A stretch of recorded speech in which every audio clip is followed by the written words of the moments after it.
بسم الله الرحمن الرحیم. د کابل ښار د شیخ عبدالقادر جیلانی په مدرسه کې 2000 نجونو ته د دیني زده کړو د ترلاسه کولو زمینه برابره شوې ده. د دغه دیني مدرسې مسؤلین وایي چې په وړیا توګه یې د سیمې نالوستو نجونو لپاره د دیني زده کړو زمینه برابره کړې ده.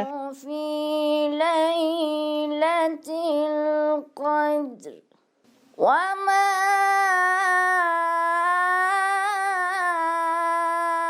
أدراك ما ليلة القدر.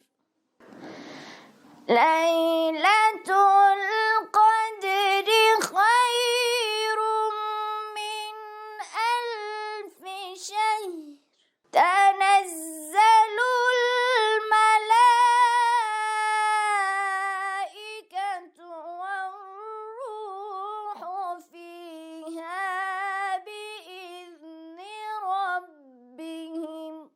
والروح فيها بإذن ربهم من كل أمر. سلام هي حتى مطلع الفجر. صدق الله العظیم. تقریبا 2 سال میشه که در اینجا تدریس شروع کردیم و شیوه های تدریسی که در این مدرسه اساتید تدریس میکنن. هر استاد بالخصوص اساتیدی که در این مدرسه تدریس میکنن تمامشون کوشش میکنن که به بهترین وجه هستن اولاد این وطن برسونن. زده کوونکي او ښوونکي وایي چې د مدرسې لپاره مناسب ځای نه لري. هغوی غوښتنه کوي چې په دې برخه کې ورسره مرسته وشي. حدوداً 2000 شاگرد است در مدرسه ما. ماشاءالله تعداد شاگرد زیاد است اما جای ما قید است.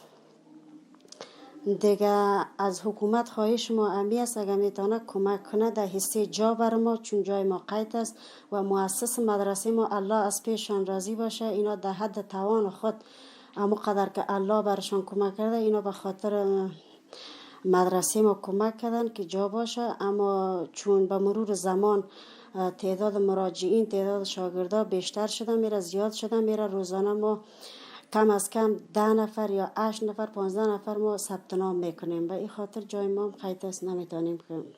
مدرسه شیخ عبدالقادر جیلانی از چهارقلعه وزیرآباد موقعیت داره. شاگردای ما 2000 است و 41 دانه استاد داریم. بخش علوم دینی است و بخش رسمی هم داریم. بخش علوم دینی ما حفظ است، ترجمه و صنف قرائت، ناظره، امرای قاعده. د یادونې وړ ده چې د هیواد په ډیرو سیمو کې د نجونو لپاره دا ډول ښوونیز مرکزونه اوس مهال فعالیت لري چې تر ډیره پکې د قرآن کریم او دیني زده کړې کیږي.